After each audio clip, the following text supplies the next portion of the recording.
Bienvenue dans le chapitre 6, j'espère que vous allez bien.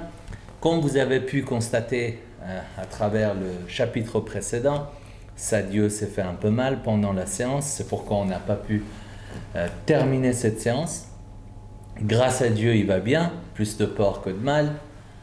Il a un mental d'acier. Et le problème, c'est que parfois, même si on a un mental d'acier, il faut être à l'écoute de son corps.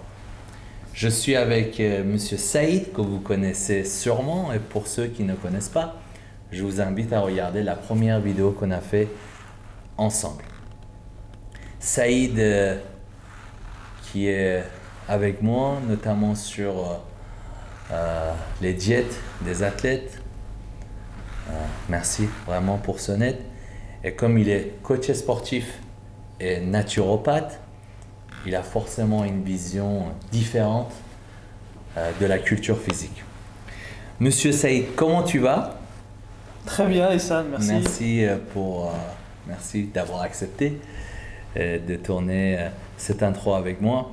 J'aimerais que tu reviennes un peu sur cette préparation, comment ça se passe, est-ce qu'ils sont prêts, dans quel état d'esprit ils sont, et justement, qu'est-ce que tu penses, toi, de cette préparation de compétition? Je pense que c'est ta première. Donc c'est intéressant de connaître un peu ton avis sur tout ça. Ça marche. Bon, alors écoute, en ce qui concerne les athlètes, c'est pas la volonté et l'assiduité qui manquent chez eux, comme on peut voir dans les épisodes précédents de la série de l'Opération Colmar. Les athlètes sont dévoués et ont faim. Donc ça me facilite pas mal le travail en ce qui concerne la préparation des programmes d'alimentation et aussi leur pratique et le maintien de ce programme-là. L'équipe est très soudée, donc c'est assez beau à voir. Il y a un bel esprit de groupe. Les athlètes s'encouragent entre eux, ils s'entraident au moment opportun. Et pour ça, je suis vraiment fier de faire partie de cette équipe-là parce que c'est une opportunité qui m'est donnée. Je ne sais pas si j'aurai encore la chance de pouvoir travailler avec une équipe comme celle-là. Donc j'en profite au maximum. En ce qui concerne la compétition, c'est la première fois que je fais partie de la préparation pour une compétition de culturisme, surtout avec une équipe, donc un groupe d'athlètes. Malgré que tu es un grand passionné. Malgré que je suis un grand passionné, ça fait partie de mes rêves de gosse. J'ai passé pas mal d'heures à la salle et devant mon écran à rêver des plus grands physiques, surtout de l'âge d'or du culturisme. Je pense qu'on est tous assez fascinés par cette époque-là. Et voilà, pour moi, ça va être une sacrée expérience et je suis excité à l'idée d'accompagner les athlètes, de t'accompagner et de faire partie de cette aventure qui est celle de la compétition de Colmar. Voilà, je suis assez impatient, en gros c'est ça. Et tu as vu que Sadio s'est blessé? Oui. Donc moi j'ai préféré d'arrêter la séance. Je pense que c'est plus une fatigue nerveuse, comme notamment tu as bien précisé lors de la vidéo qu'on a faite ensemble, que je vous invite encore une fois de regarder. Et voilà, j'ai préféré d'arrêter la séance et on a discuté ensemble et que tu étais plutôt d'accord avec moi sur cette décision. Complètement, je trouve ça très sage et intelligent.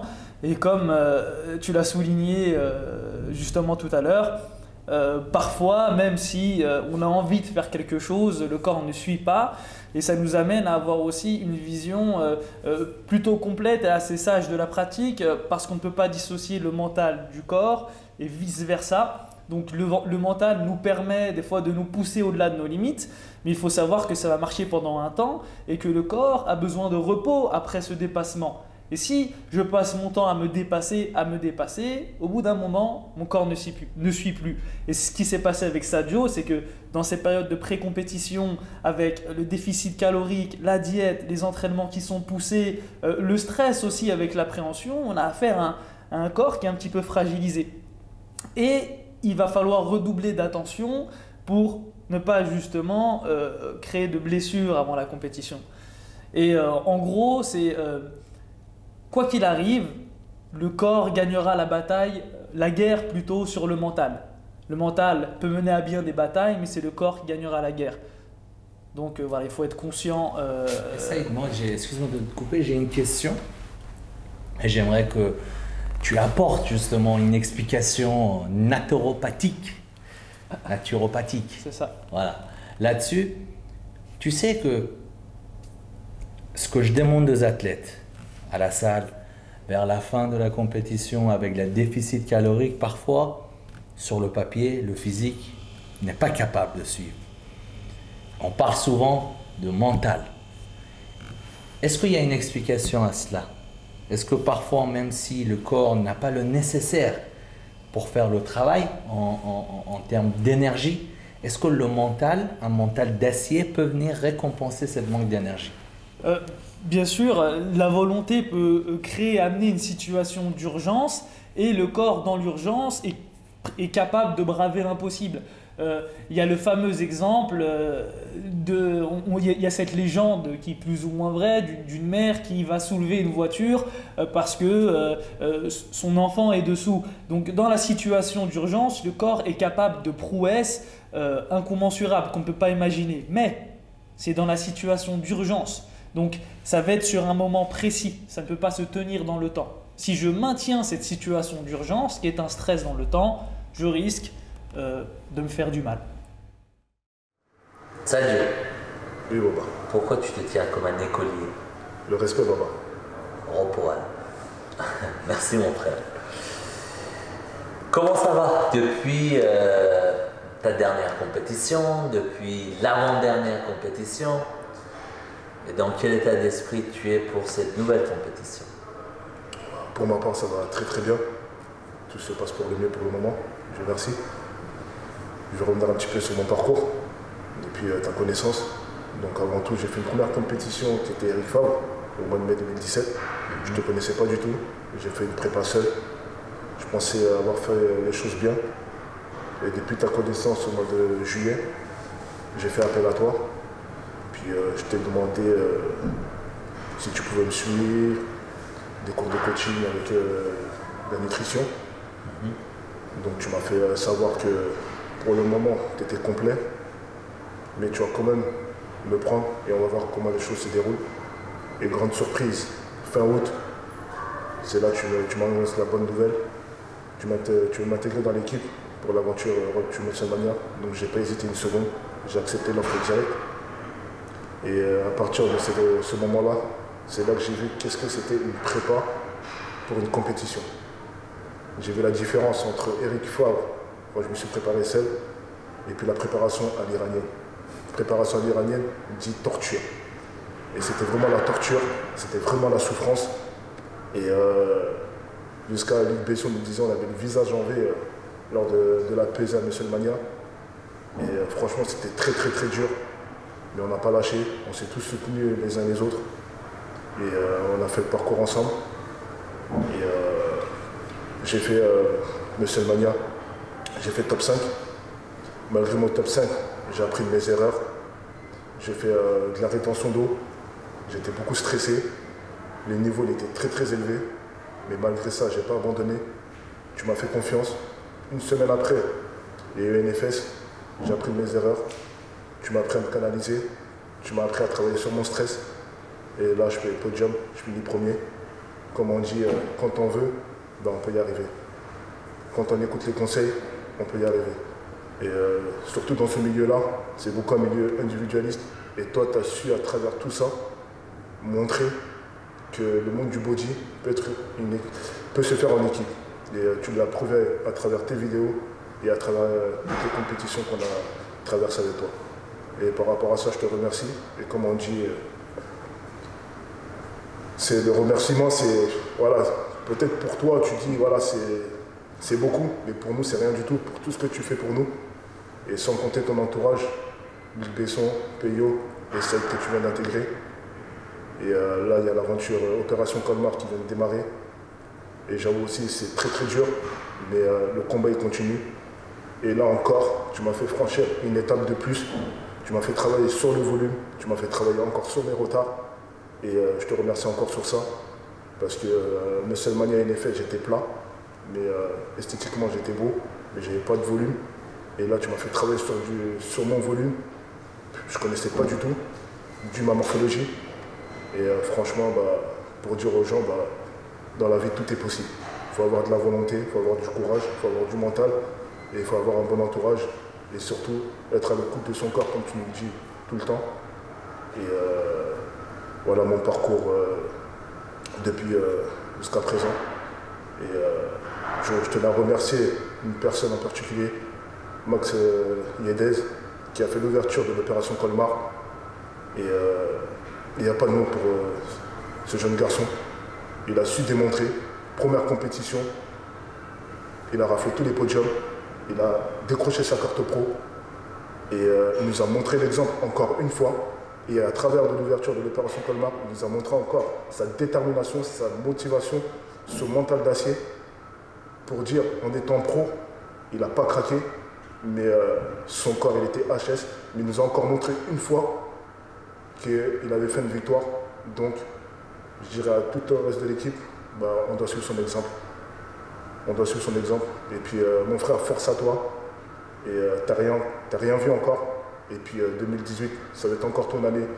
Et puis je te souhaite de tout cœur que la réussite, si tu la veux, tu l'as encore démontré. Et tu vas y arriver dans ta vie, mon frère. Donc voilà, Baba. Je sais pas si tu as autre chose à ajouter. Écoute, je pense que tout est dit. Au nom de toute l'équipe, moi-même, mon petit frère Saïd et Luc Besson, on te remercie pour ton respect, ta générosité envers tes coéquipiers. Et si tu veux bien, tu vas te préparer, tu vas t'échauffer. Et aujourd'hui, nous allons faire les cuisses. Pas l'iranienne. À tout de suite. Alors, on va commencer par le squat. La chose la plus importante, bien sûr, après l'échauffement, c'est quelle est l'amplitude parfaite par rapport à votre morphologie et par rapport à votre taille. Là, nous avons une personne pas très ordinaire, 4 mètres au moins. Alors, pour les gens qui sont grands ou bien ils ont des longues jambes, vous allez voir que vous ne pouvez pas faire le squat vraiment cul par terre, comme on dit. Comment on peut savoir quelle est l'amplitude parfaite? Alors déjà, quand on est grand, pour descendre le maximum, il va falloir écarter les jambes. Écarte les jambes, Sadio. Ça, c'est en général. Après, ça peut changer selon les personnes. Les orteils vers l'extérieur. Ok. Sadio, quand tu descends, le genou doit être parallèle à tes orteils. Ni vers l'intérieur, ni vers l'extérieur. Alors, essaye de tirer ton t-shirt pour qu'on voit vraiment bien ton dos. Alors, essaye de descendre tout doucement. Descends, descends. Voilà. À partir de là, tu vois que tu es en train de arrondir tes lombaires. Descends encore, tu vois. Ce n'est plus que ça. Ce n'est pas du tout l'amplitude parfaite pour toi. Et tu risques de te blesser. Et tu ne vas pas du tout sentir tes cuisses. Tu vas avoir la pression sur tes lombaires. D'accord? Donc, on va le refaire. Descends. Parfait. Ça, c'est le maximum que tu peux faire. Plus que ça, comme tu me disais, ça tire sur tes lombaires. D'accord? Allez. Tu mets toujours ta ceinture. Elle est juste là. Donc, tu n'oublies pas. Les genoux et les orteils toujours parallèles. Tu prends ton temps pour te positionner. Tu décroches la barre, tu recules doucement. Tu prends ton temps pour placer tes pieds. Tu retiens la respiration. Tu gonfles. Et tu vides les poumons quand tu remontes. D'accord? Je gonfle les poumons en regardant en face. Et je vide en regardant le plafond. Prends ton temps.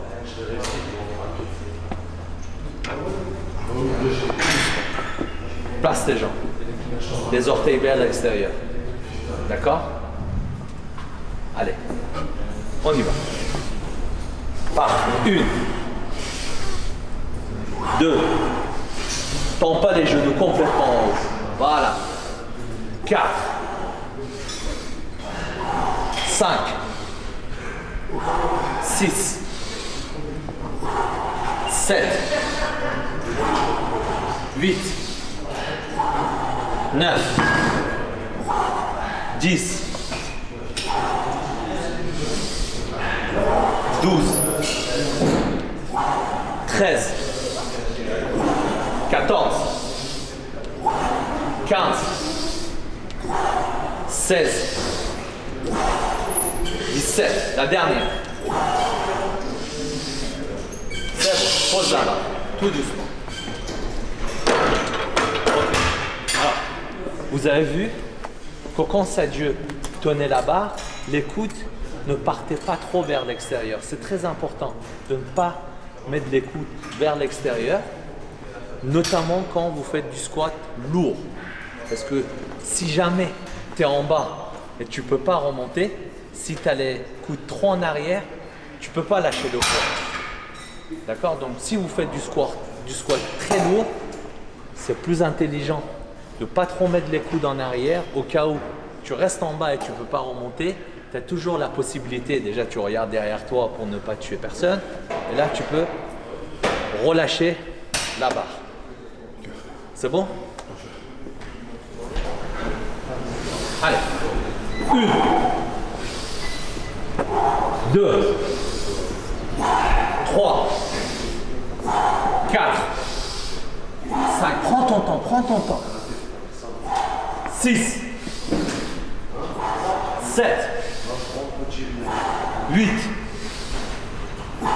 9, 10. On repart.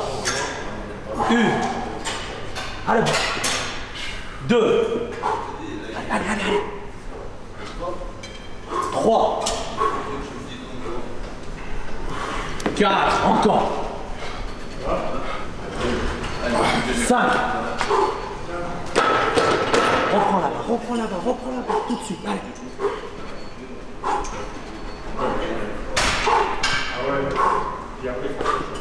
Prends ton temps. Gonfle le poumon. Allez. Allez, avec la rage. Ensemble. Et 2, encore.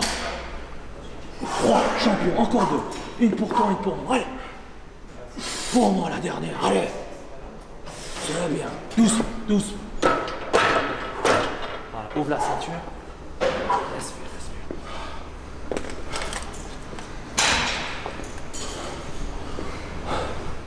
C'est vrai que parfois j'entends dans la salle, toujours ça revient, ce problème-là, ce cas-là. Tu as des longues jambes, tu travailles jamais les jambes, ton haut du corps est plus développé que tes jambes. C'est pas que je les travaille pas, au contraire je les travaille. Et c'est dû à ma morphologie, dû à ma génétique, j'ai vraiment du mal à les prendre. Et depuis que j'ai connu Essonne, j'ai travaillé 2 fois par semaine, même, voire 3 fois, quand il peut me le mettre dans mes séances. Je les travaille dur. Et j'ai vu la différence depuis que je suis avec lui. Je remplis mes affaires et puis je vois que mes jambes commencent à se développer. Ça met du temps, mais je vais y arriver. Alors, ce qui vient de dire Sadio, c'est vrai. On entend souvent dans les salles de sport, peut-être vous l'avez dit, peut-être on vous l'a dit, peut-être vous l'avez entendu, ça dit de travailler les jambes, ou bien pourquoi tu ne travailles jamais les cuisses? Je ne parle pas des gens qui ne font jamais les cuisses, mais je parle de ceux comme toi qui font les cuisses mais qui n'arrivent pas à prendre du volume. Quand quelqu'un te dit ça, sache qu'il faut que tu fasses un sourire et que ce n'est même pas la peine de prendre ton temps de répondre à ce genre de personnes. Parce que cette remarque montre à quel point ce sont des ignorants, des gens qui ne connaissent rien. D'accord? Pour ne pas trop rentrer dans la science et la théorie, je vais t'expliquer pourquoi tu n'arrives pas à prendre des cuisses. Et que le travail que tu fais sur tes cuisses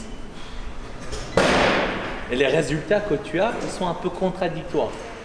Avec tous les efforts que tu fournis pour prendre du volume, mais que tu ne prends pas ou c'est très lent. Il faut savoir que chaque muscle est constitué de 2 fibres. Fibre 1 et fibre 2. fibre 1 à contraction lente et fibre 2 à contraction rapide. Quelle est la différence? Les fibres 1 sont des fibres qui sont beaucoup plus utilisées dans des sports d'endurance. Les fibres 2, c'est des fibres qui sont beaucoup utilisées dans les sports de force et explosivité. On peut avoir les deux fibres dans chaque muscle, 50-50, mais on peut avoir plus de fibre 1 par rapport aux fibres 2, dans par exemple les jambes, les pecs, les cuisses ou les bras. Dans ton cas à toi, dans tes jambes, tu as beaucoup plus de fibre 1. C'est-à-dire que tes jambes sont faites pour des sports d'endurance. C'est pour ça que tu as du mal à prendre du volume. Est-ce que tu auras un jour des grosses cuisses? Non. Mais est-ce que tu peux les améliorer? Oui. Et ça dépend de deux choses. Les travailler intelligemment, c'est-à-dire par rapport à ta morphologie, par rapport à la façon correcte qui est faite pour travailler les fibres 1, et la patience, parce que c'est beaucoup plus lent. C'est pour ça que les gens ils lâchent l'affaire. D'accord? Ils travaillent, c'est lent et bon, au final, laisse tomber. J'ai bon à travailler, je ne progresse pas. On a dit les fibres 2 sont des fibres qui sont utilisées pour les sports de force et explosivité. Tu vois les gens qui n'arrivent pas à prendre, on leur dit fais lourd des séries entre 6 et 8. C'est une grosse connerie. D'accord? C'est pas parce que tu progresses avec des séries lourdes 6 et 8 dans les pecs que ça doit être la même chose dans les cuisses. Travailler intelligemment, ça veut dire ça. De appliquer une méthode à chaque partie de ton corps. Ok?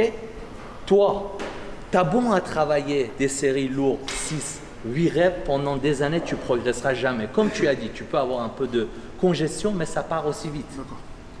Au contraire, comme tes muscles de cuisse sont faits pour des sports d'endurance, c'est-à-dire que tu dois toujours travailler entre 30 et 70% de ta force, ok? Et c'est là que ton cerveau il va ordonner à tes fibres 1 de venir et travailler.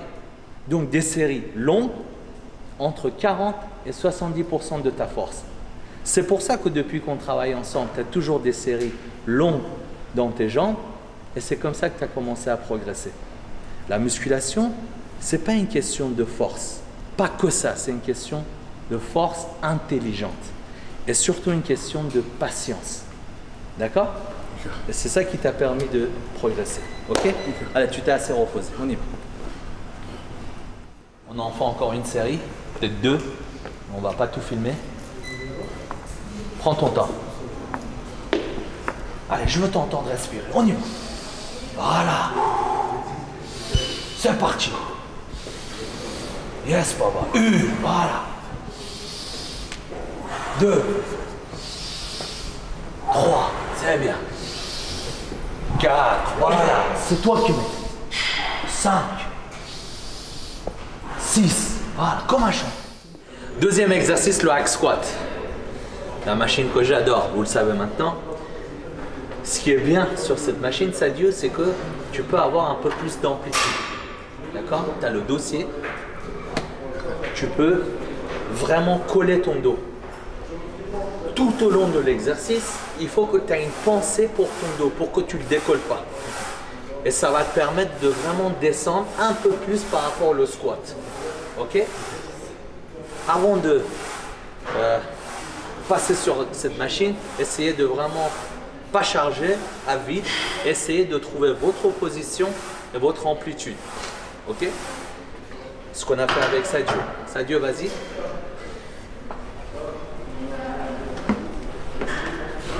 Alors, si vous voyez que en mettant les pieds trop en avant, ça vous fait mal, ou le contraire, vraiment prenez votre temps des différentes positions avant de trouver la vôtre. Avec Sadio, c'est celle-là. D'accord? On va dire à peu près au milieu. N'oublie pas, toujours comme les squats. Le genou et les orteils, même direction. Pas trop vers l'intérieur, ni vers l'extérieur. Ok? Et au niveau de la respiration, c'est la même chose. Allez, je regarde ton dos. Descends, descends, descends, descends, descends, descends. C'est bon. Parfait. 1. 2. Et on voit s'il descend plus, son dos il commence à se décoller. Et c'est pas bon. 3, c'est bien. 4, 5, 6, 7, 8, 9, 10. Allez, encore. 1, 2, 3, 4, 5, 6, encore, 7, allez, 1, 2, encore, c'est bien, pause.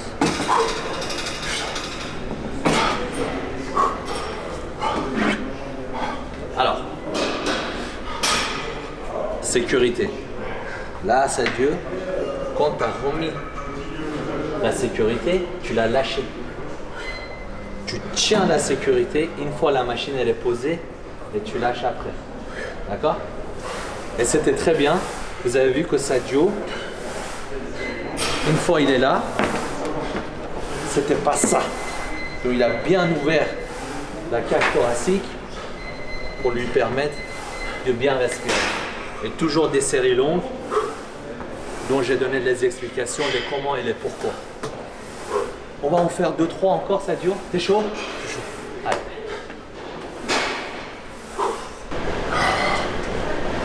Prends ton temps. Allez, on y va.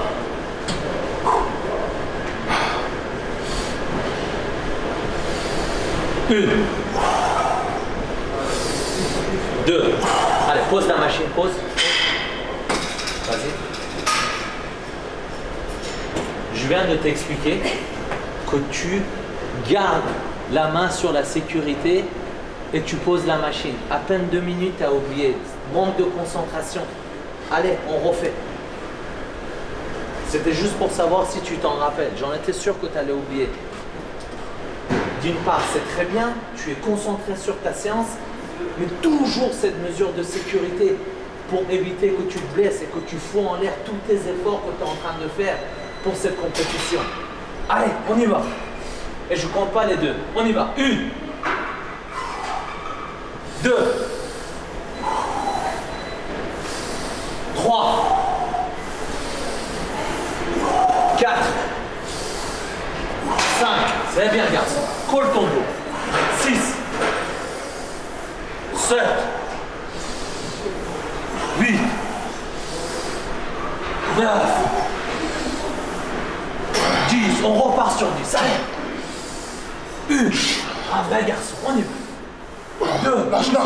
doucement. 3, allez. 4, c'est bien, doucement. 6, 7, 8, 9,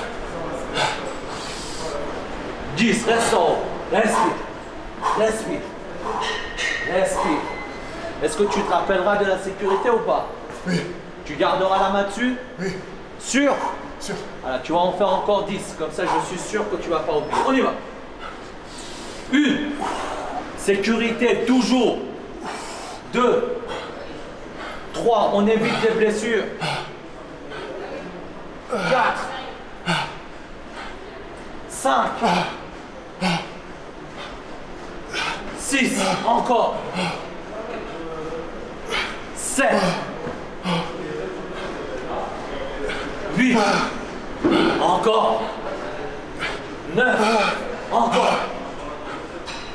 10 pour Max. 1 pour Régis. Pour Philippe. Pour Stéphane. Pour Eric. Encore. Pour Franck. Pour Sadio. Pour Sao. Pour moi. Et Pour ta famille, la dernière. C'est bien, pause. N'oublie pas. Parfait. C'est bien.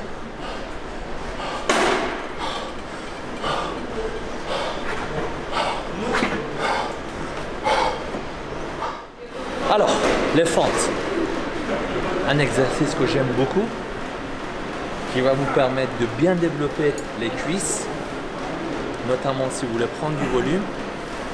Mais il y a une différence entre quand vous voulez développer le fessier et quand vous voulez développer les cuisses.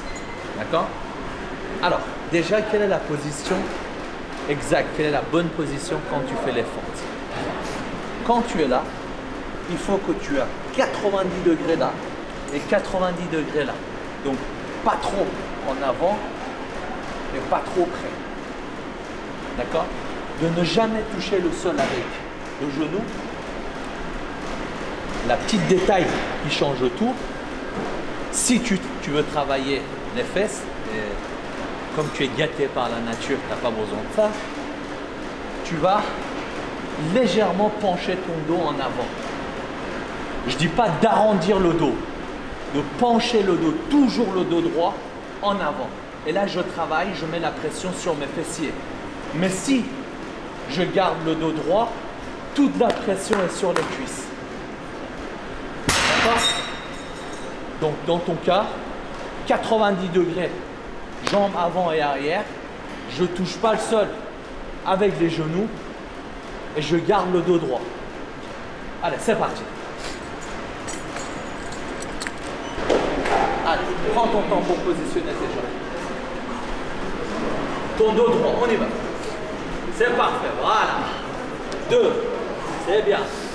3, 4, 5, 6, 7, 8, 9, 10, colle à moitié. 1, 2, 3, 4, 5, 6, 7, 8, 9, 10. Allez, change de jambe, change. C'est bien. Pause. Voilà. Tu respires. C'est parti. Prends ton temps. On repart. 1, allez, c'est dur. C'est toi le champion. C'est bien. 5, allez garçon. 6, 7, 8, 9, 10, 1, 2, allez encore. Tu reviens de loin, Sadio. Montre que tu mérites. Encore. Allez. T'as pas volé. Très bien, pause. Parfait. Ok. C'est parti.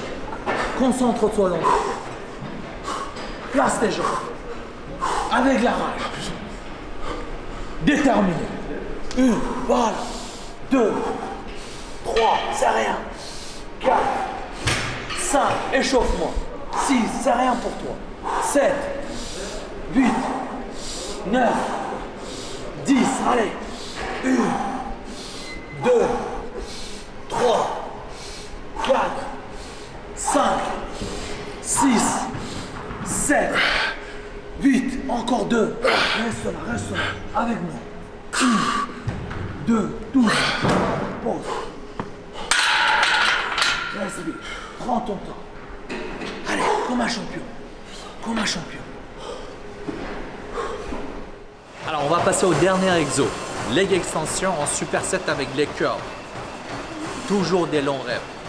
Donc, n'oubliez pas, si vous voyez que l'ensemble de votre corps se développe plutôt bien, mais par contre, vous avez un point faible, un retard quelque part, cela veut dire qu'il ne faut pas travailler cette partie avec les mêmes méthodes.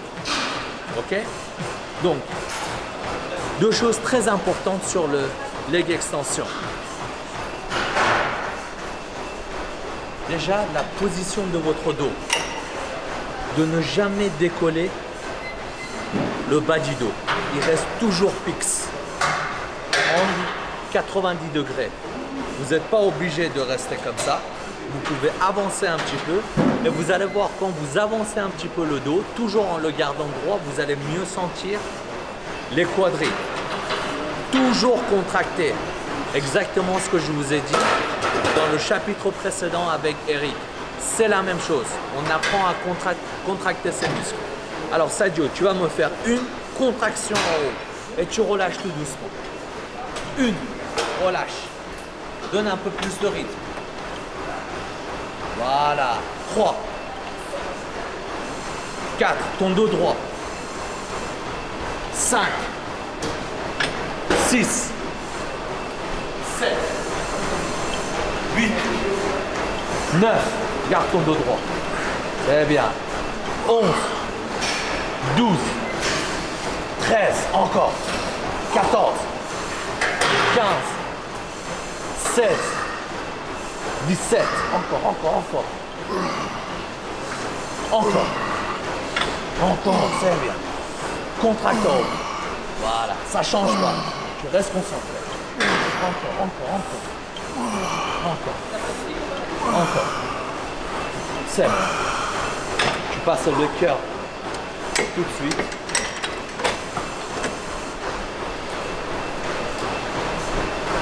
Sur le leg curl, c'est exactement la même chose. Attends, Sadio. Tu décolles pas le bassin, ça reste collé. C'est pour ça que vous voyez parfois, il y a des gens qui appuient quand vous avez un partenaire d'entraînement. C'est parce que là, le bassin, il ne doit pas décoller. Et quand tu remontes, Sadio, remonte s'il te plaît, de ne jamais venir jusqu'au bout. Là, tu tues le mouvement. Reste là et tu contractes l'arrière-cuisse. C'est parti, on y va. 1. Non, Sadio, reste là. 2, c'est bien. 3, parfait. Tu sens mieux ou pas? 4, 5, 6, 7, contracte l'arrière-cuisse. 8, 9, 10, 11, 12, 13, 14, 15, 16, décolle pas. Encore, voilà. Encore 2. Et c'est parfait. Alors, on va encore faire 2 séries. N'oubliez pas, on ne décolle pas le bassin, que ce soit sur leg extension ou leg curl. Et on contracte, que ce soit quand tu fais leg extension que leg curl. On contracte. Mais toujours les longs reps. D'accord? Une chose très importante. Là, on n'aurait pas pu faire 10 reps en leg extension et 10 reps en leg curl parce que ce ne sont pas les mêmes muscles. Donc ça compte pas comme si on a fait des longs reps. Mais si par exemple tu veux toujours rester sur des 20 reps, 30 reps, tu peux associer 2 exercices qui mettent de la pression sur le même muscle. D'accord? Tu peux faire le développé couché, tu fais 10 reps, tout de suite après, écarté. 10 reps ou 15 reps. C'est 25 reps.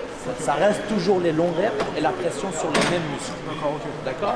Ça, c'est vraiment des petites méthodes pour apporter un peu plus de divertissement à ton entraînement. Ok? Allez, c'est parti. On y va. 1, contracte en haut. 2, c'est bien, ton dos. C'est bien. Change de bras, reste là, change de bras. Le dos. Voilà, parfait. Redressons un petit peu. Reviens en avant. Yes. Sadio, c'est parfait. Le corps, il y est. La compétition, c'est dans quelques semaines. On est bien. Mais comme je te l'ai toujours dit, essaye de travailler sur cette connexion que tu vas y avoir avec les juges et le public. Et cette connexion, ce n'est pas uniquement à travers le corps que tu vas présenter. c'est aussi à travers ta personnalité, à travers ta façon d'être sur la scène. La générosité, tu as envie de donner. Mais sincèrement, pas des sourires, non, sincèrement. Et montrer le travail. Cette personnalité, cette générosité, tu l'as. Et c'est pour ça que tu es là. Quand tu es venu me voir, tu n'avais pas cette condition physique.